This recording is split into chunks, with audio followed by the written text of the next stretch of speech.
Oi, gente! Eu tô muito feliz de anunciar minha nova compra, que é esse microfone. E isso vai mudar completamente a forma com que eu faço meus vídeos. Eu não sei se vocês têm percebido, inclusive comenta aqui embaixo, mas eu tenho feito meus vídeos mais com esse intuito de só conversa e que você pode só ouvir, ao invés de ouvir e assistir. Se você quiser assistir também, pode assistir, porque... né, eu tô aparecendo, então você pode assistir, mas eu gosto muito dessa ideia que conversas podem se tornar podcasts pra você ouvir e tudo mais. Eu tô muito nessa vibe de ver vídeos que eu posso só ficar ouvindo enquanto eu faço minhas coisas do dia a dia, porque não tem porquê. Não sei porque eu falei que tinha um porquê, mas enfim. Então eu espero muito que vocês gostem e eu devo muito a vocês eu ter comprado esse microfone.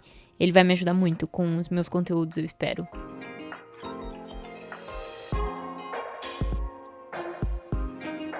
Hoje eu queria conversar com vocês sobre uma coisa que eu tenho vivido há um bom tempo, que é essa ideia de que eu tenho que fazer algo, que eu tenho que mostrar minhas habilidades para eu ser algo.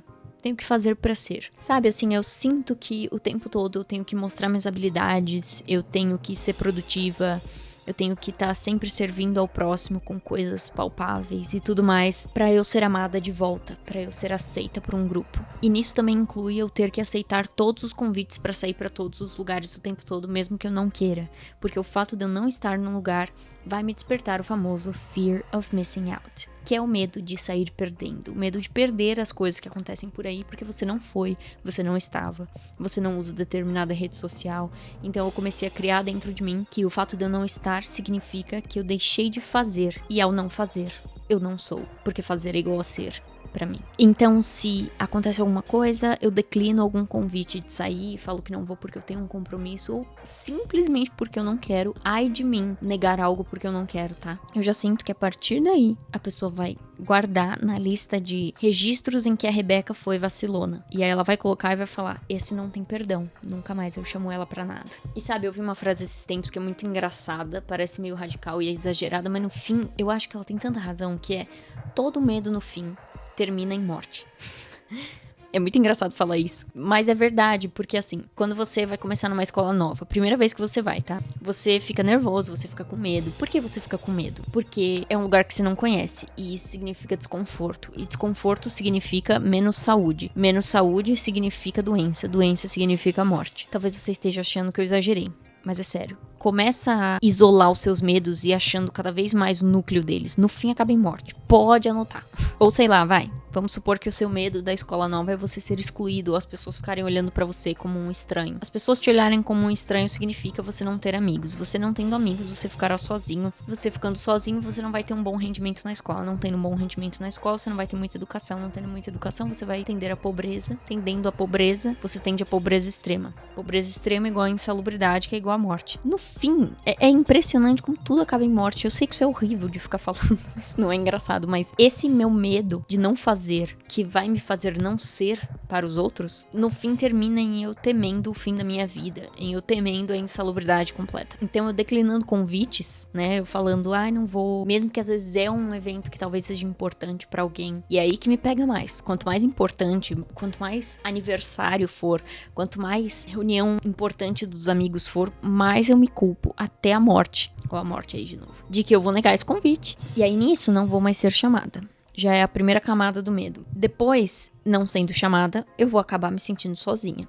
E nisso, me sentindo sozinha, pode anotar. Quanto mais sozinha uma pessoa é na vida, mais as pessoas vão ver que ela é sozinha e fazer ela ser mais sozinha. Você já percebeu que pessoa que tem poucos amigos, muitas vezes acaba com quase nenhum amigo? Eu não tô glamorizando você ter vários amigos, até porque eu não acho que eu tenha vários amigos. Amigo é uma palavra forte, eu acho que esse não é o vídeo pra falar sobre isso. Mas é aquilo, às vezes você só tem 2 amigos na escola. Eu, por exemplo, quando eu tava no 3º ano, eu tinha 2 amigas na minha sala, inteira. E meio que essas 2 amigas, no fim, eram uma só. Nada contra a outra amiga, ela era ótima. Só que eu acho que ela tinha coisas contra mim. Eu sinto que ela não me curtia tanto, e ela preferia a minha amiga. E no fim, eu acabava preferindo minha amiga também. E no fim, se uma faltava, o que acontecia? Eu estava sozinha. Olha só como tudo tende a ficar sozinha, e no fim acaba em morte, sempre. Mas é muito doido isso, né? Então nisso, eu acho que eu vou acabar sozinha.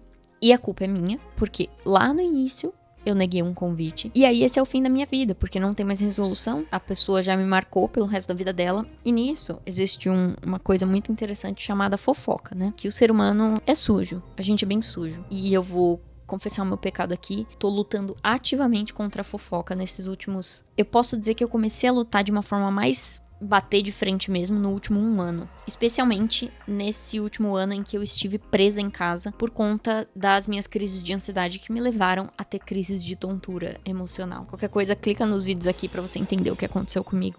Talvez você se identifique, não sei. E isso, estar sozinha, me fez encarar muito de perto o fato de eu estar suscetível às pessoas terem opiniões sobre mim. Então, nisso eu vi que o meu tanto fazer que eu tinha antes de eu literalmente não ver mais ninguém além do meu próprio marido e meus pais, o meu fazer, o meu me esforçar para estar presente, o meu me esfolar para estar lá, para fazer isso, aquilo, no fim não deu em nada, porque quando eu precisei, as pessoas que eu mais tive a expectativa que também fariam por mim, não fizeram. Isso não é legal? É uma humilhação.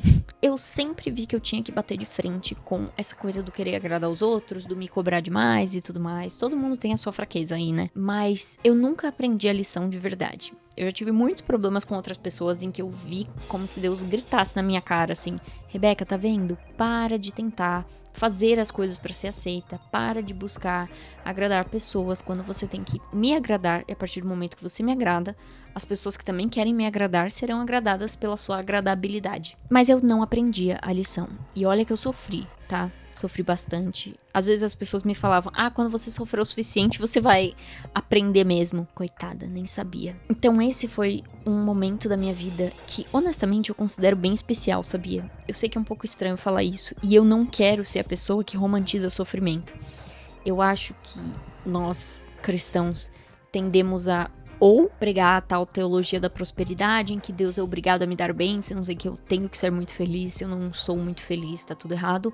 Ou também tem aquela vertente de cristãos que falam: não, o sofrimento é isso aí. Você vê alguém prosperando, você fala: desviou, não é mais cristão, Deus não tá com ele, Deus tá com aqueles que só choram o tempo todo. Deus está com aqueles que só choram o tempo todo e também está com aqueles que enriquecem e são felizes, né? A questão é o coração deles aonde tá nesse processo. Mas enfim, apesar de eu não estar romantizando o sofrimento, eu quero dizer que por muitas vezes o sofrimento é um grande professor. Sério, nenhum curso vai te ensinar o suficiente perto dos sofrimentos que você já viveu. Eu tenho certeza disso. Escreve aqui embaixo algum grande sofrimento que você teve na sua vida, inclusive, que te ensinou mais do que qualquer dia que você riu até a barriga doer com os seus amigos. E aí, nesse momento em que eu fiquei trancada em casa, lidando com meus sintomas e com muitos mistérios da psiquiatria, psicologia, que eu não conseguia entender o que eu tava passando, apesar de já lidar com questões emocionais desde praticamente criança, eu fui vendo que, por muito tempo, eu compreendi muito as falhas e as necessidades dos outros, e naquele momento que eu mais precisava,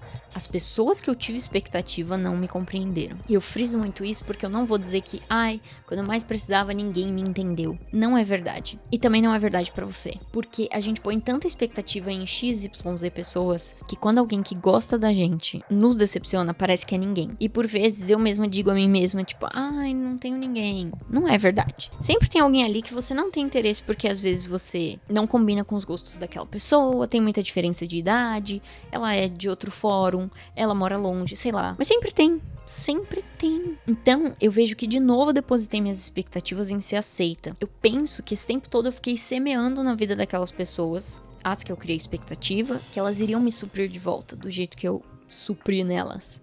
E elas não supriram. E aí eu fiquei, acho que eu não fiz o suficiente. Olha só, nem assim a gente aprende a lição, porque eu penso que eu não fiz o suficiente. Mas a verdade é que eu fiz tão além do suficiente que a minha obsessão tava só na minha cabeça. Às vezes aquelas pessoas que eu tanto semeei em cima e tal, não deram a devida importância para aquela demonstração que eu dei para elas, para às vezes em que eu estive presente em eventos que eu não queria estar porque eu não tava bem, mas eu fui porque eu pensava, ela vai reconhecer o quão amiga eu sou. Às vezes não foi tão essencial assim pra elas. E nisso eu comecei a criar essa comparação dentro de mim de que, poxa vida, olha como eu sou super ultra mega produtiva. Porque aí a gente entra na glorificação e romantização de ser uma máquina de fazer só pra agradar os outros, né? Então, quando a gente sai da autozoação de olha como eu sou trouxa, eu faço tudo pelos outros, a gente entra... Na verdade, a gente muda entre um e outro, tá? Não tem regra, infelizmente. A gente entra na parte do mas espera lá, eu acho que eu sou muito legal, porque olha tudo isso que eu faço pela pessoa. E ainda assim, ela escolhe ser amiga de fulana, que não faz nada por ela, perto do que eu já fiz por ela.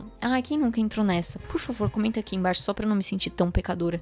Eu sei que eu sou, mas eu quero me sentir um pouco menos. Então eu comecei comecei nessa glorificação de olha quanta coisa eu faço pra fulana e eu aqui mal. E agora que ela deveria estar beijando meus pés, abanando a minha cabeça e me dando frutas cortadas na boca, ela tá lá com fulana que nunca plantou nada pra ela. Muitas vezes deu desgosto pra ela. E eu tô aqui, abandonada. É muito maluco isso, né? Então, eu apliquei a minha autoexigência nos outros. Essa é a questão. Quando a gente se cobra muito, você é uma pessoa que se culpa muito, se cobra muito, tem muito essa coisa de, ai, eu tenho que ter tal postura, eu tenho que fazer isso, aquilo, olha como eu sou coitada, eu me cobro tanto. Eu vou te contar um segredo muito lindo, que você vai me odiar por causa disso, mas você também cobra os outros. Você cobra. Eu prometo isso pra você. Talvez você se cobre muito mais do que cobra os outros, porque eu sou assim, mas a gente muitas vezes leva essa régua extremamente pesada e injusta pros outros. Porque é isso. A gente muitas vezes trata os outros como a gente nos trata. Nós somos sempre um reflexo de alguma coisa. Então eu mesma comecei a analisar os outros conforme a performance deles nas amizades. Então eu saio com um grupo de pessoas e aí eu começo a analisar fulano. Ele fala uma piada ou outra,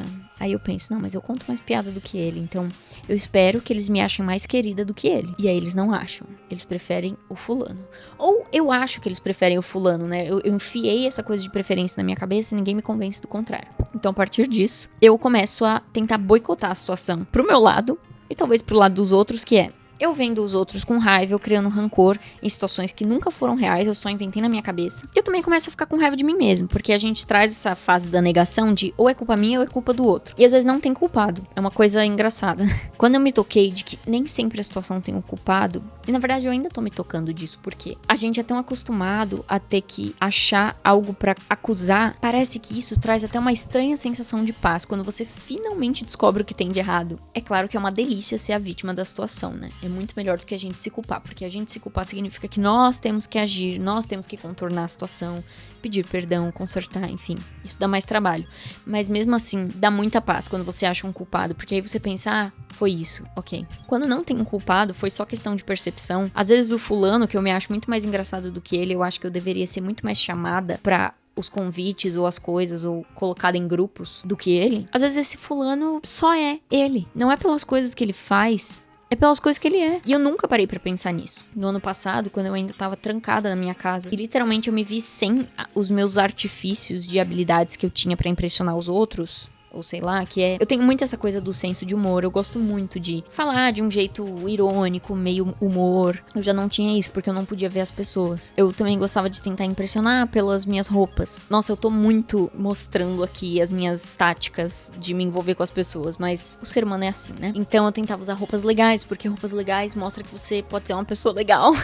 Então eu tentava impressionar as pessoas assim. Também não tinha isso, porque, de novo, as pessoas não estavam me vendo. E, honestamente, tinha dias que nem banho eu tomava, de tão mal que eu tava das minhas tonturas e crises de ansiedade. Banho, que é uma coisa que eu amo tomar. Inclusive, quando chega o calor, eu tomo 2 a 3 banhos no dia. Eu não tava mais nem podendo mostrar a minha performance nisso. E aí tinha outra coisa, eu cantava no louvor da minha igreja. E cantando no louvor, tinha tantas pessoas que eu podia socializar lá, no povo que tava na escala naquele domingo. E aí as pessoas viam eu cantar, então isso já passa uma ideia de que eu sou legal, e eu canto, e eu participo de coisas, e quem não é visto não é lembrado e tal. E também, um domingo por mês, eu e o Pedro, a gente ajudava na recepção das pessoas, então a gente ficava na porta da igreja, recepcionava quem vinha pela primeira vez na igreja, ajudava as pessoas a se sentarem nos bancos e tal. E aí, eu não tava mais lá, então não iam mais ver que eu sou super receptiva, e eu sou super legal e descolada. Ai, também não iam ver a gente ajudando na equipe do Ministério de Adolescentes, e aí os adolescentes iam parar de me ver e me achar legal, e... Você tá entendendo? Eu não vou continuar porque eu já me expus demais. Mas é real, tipo, eu só conseguia pensar que é isso. Eu não tenho mais essa pequena lista de habilidades pra eu mostrar, pra eu pensar que eu posso me sentir suficiente a partir daí. Então agora sim as pessoas vão esquecer de mim. Agora sim eu serei esquecida e desprezada pelo resto da minha vida. Porque não importa mais. E nisso, eu diminuí a minha frequência de postar vídeos. Eu diminuí várias coisas na minha vida porque eu não estava bem. Porque eu estava adoecida. E eu ainda tô me recuperando disso. Não sei sei por quanto tempo vai durar, porque Deus sabe o propósito que ele tem na minha vida, e eu tinha dificuldade até de lidar com Deus nesse aspecto, tanto pela reclamação de, olha o que tá acontecendo comigo, me lasquei, o Senhor quer o meu mal, que história é essa? Olha tudo que eu fiz pro Senhor. Aí vem de novo a cobrança, né? Olha tudo que eu fiz, o Senhor não tá vendo? Eu sou demais. Mas também vinha o Deus me perdoa que eu não tô lendo minha Bíblia direito, e realmente não tava. Era muito difícil focar, era muito difícil orar sem chorar e morrer o tempo todo de sofrimento e tal. Então eu pensava, Deus com certeza acaba de me abandonar e não há o que eu possa fazer. E também a questão de eu fazer menos tarefas em casa, então isso dava mais trabalho pro Pedro, que trabalha muito. E aí eu pensava, eu sou uma péssima esposa, péssima filha de Deus, péssima filha dos meus pais, porque eu não tenho conseguido ser a filha legal e divertida que vai na casa deles e eles vêm aqui e a gente se diverte. Não, eu vou na casa deles como forma de refúgio, de dar trabalho pra eles. Eu não sou uma boa amiga, eu não sou uma boa membro da minha igreja, eu não sou uma boa cidadã, né? No geral, eu acho que já pode me cancelar. Percebe que se a gente aplica essa régua na gente, não tem saída. Porque no primeiro acidente, na primeira coisa que acontecer, que tirar essas, entre aspas, habilidades que você tem, você já era, porque você não é nada. E aí eu parei pra pensar nos amigos que eu tenho, nesse tempo que eu tava sozinha. Porque eu gosto da fulana, vamos dizer, a Beatriz, sei lá, inventei um nome. Porque ela usa roupas legais, o perfume dela é muito cheiroso, ela cozinha muito bem, a casa dela é muito legal, é legal de ir lá e se divertir. Mas fora isso, o que ela é? Ela é muito generosa, ela é fácil de conversar. Ela sem maquiagem, sem roupa bonita, sem arrumação, sem o apartamento dela legal, sei lá. Ela é simplesmente legal de conviver, ela é legal de estar junto. É fácil existir do lado dela. E eu quero a companhia dela. E o meu amigo Paulo. Meu amigo Paulo é muito legal porque ele toca piano e é super divertido isso. E ele faz parte do Ministério de Adolescentes que a gente também tá. Então é uma boa oportunidade pra conversar, blá blá blá. Tá. Quem ele é? Paulo é muito legal porque ele tem um jeito criativo. Ele naturalmente é engraçado. E ele é uma pessoa genuína. Quando você começa a pensar nas pessoas que você conhece e quem elas são, ao invés do que elas fazem, você vê que é muito mais fácil se cobrar menos e menos e menos. E eu vou falar uma verdade pra você, como eu já meio que mostrei. Esse meu sumiço fez com que muitas pessoas esquecessem de mim, fez com que muitas amizades minhas que estavam, sei lá, no nível 7, descessem pro nível 1, ou até pro nível 0, não existem mais. Mas isso não foi culpa minha. E não necessariamente foi culpa das outras pessoas. As pessoas erram sim, e eu vou ser sincera que teve muita gente que errou nesse processo em ser menos presente na minha vida, em ter menos cuidado comigo, porque eu sei que essas pessoas também gostariam de cuidado. Mas de nada vai adiantar eu ficar cobrando elas e culpando elas pra sempre de que elas não foram presentes na minha vida e tal. Muita gente realmente se esqueceu de mim. E muita gente até hoje, desde que eu voltei a frequentar os cultos, de adolescentes e tô cada vez mais indo nas coisas, ainda não é igual a minha vida de antes e eu não sei se eu terei de volta a vida de antes. Na verdade, eu não quero mais a vida de antes. Porque a minha vida de antes foi quem me levou pro buraco que eu entrei. Então eu tenho mudado minha perspectiva sobre as minhas amizades e tudo mais. Não tô falando que eu quero ser uma isolada, mas igual antes não dá pra ficar. E eu sei que você também não quer ficar igual antes. Se cobrando, analisando o tempo todo seus comportamentos em público, porque se você comete meio erro de português ou você fala alguma coisa que não caiu bem, você já pensa, nunca mais vão me chamar, nunca mais vão conversar comigo, nunca mais. Quantas coisas você também não releva dos outros, sabe? Quantas piadas de mau gosto, quantas conversinhas bestas ou papos monótonos você não releva e pensa, não, mas eu gosto de quem essa pessoa é. Isso também pode acontecer com você. E também, honestamente, tenha paciência com as pessoas. Eu acho que muitas vezes eu não tive tanta paciência e cobrava de pessoas performances que eu também me cobrava. Tenha paciência e se dê essa paciência também. Porque Deus é infinitamente paciente com a gente e com os outros. Muitos me esqueceram e até hoje muitos até não me chamam pra algumas coisas porque ficaram com esse cuidado, esse medo, receio. Porque talvez não entendem como é passar por questões de ansiedade, enfim. E talvez nunca volte a ser como era antes com algumas pessoas. Mas por outro lado, me aproximei tanto de outras pessoas que eu não tinha intimidade nenhuma, se fizeram íntimas minhas, gastaram o tempo delas, gastaram o dinheiro delas me mandando lembrancinha, me mandando mensagens, cartas, e eu não esperava. E posso falar a verdade, pra muitas dessas pessoas, se elas passassem por isso, eu não faria a mesma coisa que elas fizeram comigo. Não é forte pensar que eu não faria o mesmo por certas pessoas? Eu tô sendo a tal pessoa tóxica. Eu tô sendo a tal pessoa que não entrega resultados. Imagina ser essa pessoa que me entregou, assim, uma baita comida feita em casa como forma de me servir, de me agradar. E eu penso, gente, eu tenho zero intimidade com essa pessoa, eu jamais faria isso. Imagina ser essa pessoa. Vamos supor que o nome dela é Júlia. Se a Júlia pensa, olha o que eu fiz pela Rebeca e agora eu estou mal, eu, Júlia, estou mal e a Rebeca não me devolveu isso. Vou ficar muito triste para sempre e amém. De certa forma, ela tem uma certa razão. A gente tem que realmente se despertar a servir os outros e ver que pessoas que eu nem tinha muito contato me serviram, me ajudou a me despertar também pelo próximo. Isso me ensinou muito. Mas imagina, se eu não sirvo a Júlia, porque eu não sei se a gente tem essa intimidade, eu tenho medo de incomodar, eu me encho das minhas crenças e ela das crenças dela, e no fim, a gente se desentende, porque a gente cobra do outro aquilo que ele deve fazer, porque a gente acha que a gente também deve fazer. E aí, esses tempos, eu comecei a fazer o exercício, não o exercício pelo exercício, mas fazer porque eu realmente precisava, que é negar convites, sem ter um outro compromisso. Simplesmente negar porque eu tô cansada, não estou com uma bateria social legal, não tô bem, preciso ficar em casa, sei lá. Eu não me deixava fazer isso.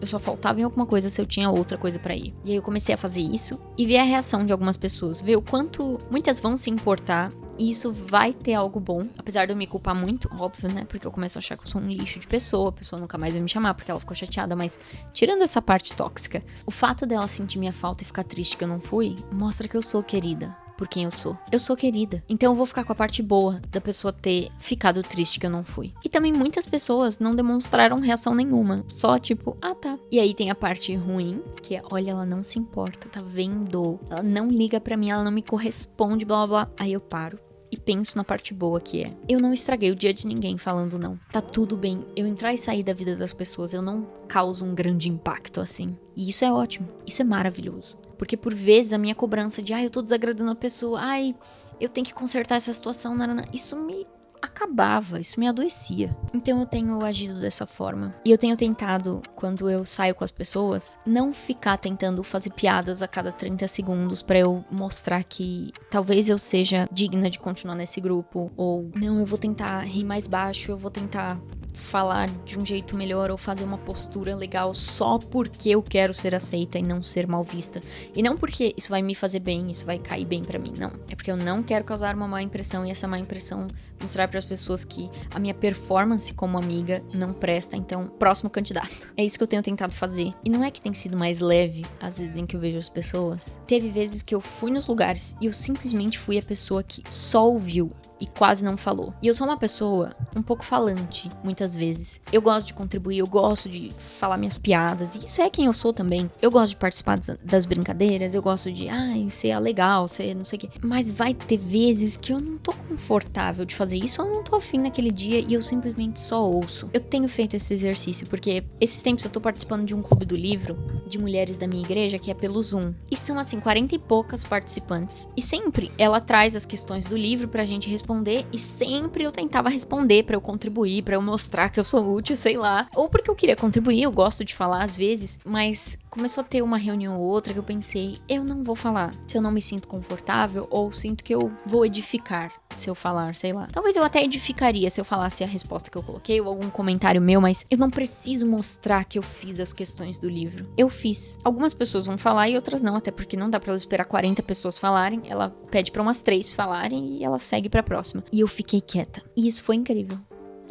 De novo, eu não tô romantizando você ser uma pessoa que nunca soma em nada num grupo, nunca fala nada, nunca nada. Não é isso. Mas eu quero dizer que tá tudo bem só ser. Eu estava ali, compondo as 40 e poucas pessoas. E eu fiquei muito feliz. E assim como tem pessoas que, na minha linda opinião, não contribuem, não são produtivas nas rodas de amigos, vivem faltando nos compromissos e ainda assim o povo chama, e ainda assim o povo tem a misericórdia de buscar essa pessoa e incluir essa pessoa, assim como as pessoas têm misericórdias de outras, também vão ter misericórdia de mim. E tem. Eu não sei todos os erros que eu já cometi, por mais que eu acho que eu sou a maior paranoica em buscar meus erros e consertá-los. Mas eu sei que tem gente tendo misericórdia de mim como eu tenho misericórdia dos outros. E essa é a beleza em conviver com as pessoas. É quem eu sou. E desde que eu tenho saído desse buraco da minha crise de ansiedade e tudo mais, eu tenho visto que é quem eu sou mesmo. Nunca foi sobre o que eu fiz, porque o que eu fiz poucas vezes é valorizado, louvado, até porque tudo de bom vem dos céus, a própria palavra diz isso, tudo de bom que eu fiz foi Deus que fez através de mim, então eu só tenho que ser, só isso. Então, acho que eu queria que a gente tivesse essa conversa sobre ser. E você vai ser reconhecido por alguns, por outros não, e tudo bem, você só é, e Deus sabe o que Ele faz na sua vida. Então, a gente se vê em breve, se Deus quiser. Tchau!